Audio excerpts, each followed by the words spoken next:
the whole movement that we, of course, didn't know was a movement. We were a bunch of burnt out elders and teachers that realized we missed it somewhere. We didn't go the whole way.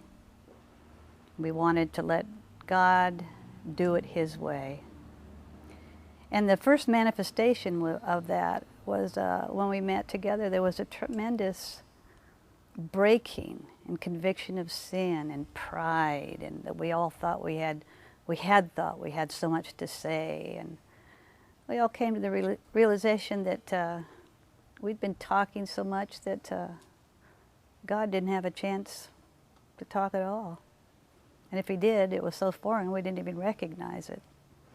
So there was a great sense of brokenness, and that we'd somehow missed the mark, and a real repentance. And it caused a quiet, rather than a getting jived up or something, it caused a deep quietness to come on the group. And the manifestation of that was usually not the holy laughter type of thing. It was usually a weeping, a deep, gut-wrenching weeping. And from that, it's like everybody fell in love with Jesus again. Just one at a time in their own quiet way. Didn't talk a whole lot about it. We had a big fear, kind of maybe it's the old Quaker hangover of talking too much about what we think and our experience. And, you know, we tried to keep the words to a minimum and keep it kind of intimate between Jesus and us. But I know from the manifestation of that whole thing, people fell in love with Jesus again. I would like to go out still in love with Jesus and doing whatever the Lord wants, however that manifests itself. Right now I'm working down at the church feeding the hungry on a certain day of the week, Wednesday.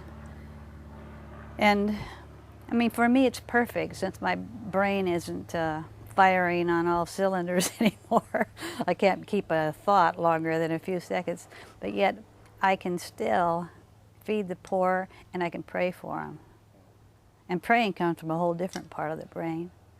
And I can still pray for whatever they need, whether it's healing or sometimes they come in demonized from drugs or other reasons, or just to pray with hope. And I notice now these years I have so much more compassion on the really weak, the really needy, the ones that just don't have a chance unless God comes and rescues them.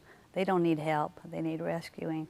So it's very satisfying to me, because then I can come with all the expectation that Jesus will move like He always has. And you know, even though there's a big language difference most of the time, I mean, they come sometimes when they don't even want food, they just want to hang around. They just want to be there because they think the Lord's there with all of us down there. And Penny comes and Stephanie comes, and I mean, it's just a good time, and it's doing all the stuff, but there's no titles there. You know, they don't know who I am. If I am anybody, they don't know. You know, they don't know the history.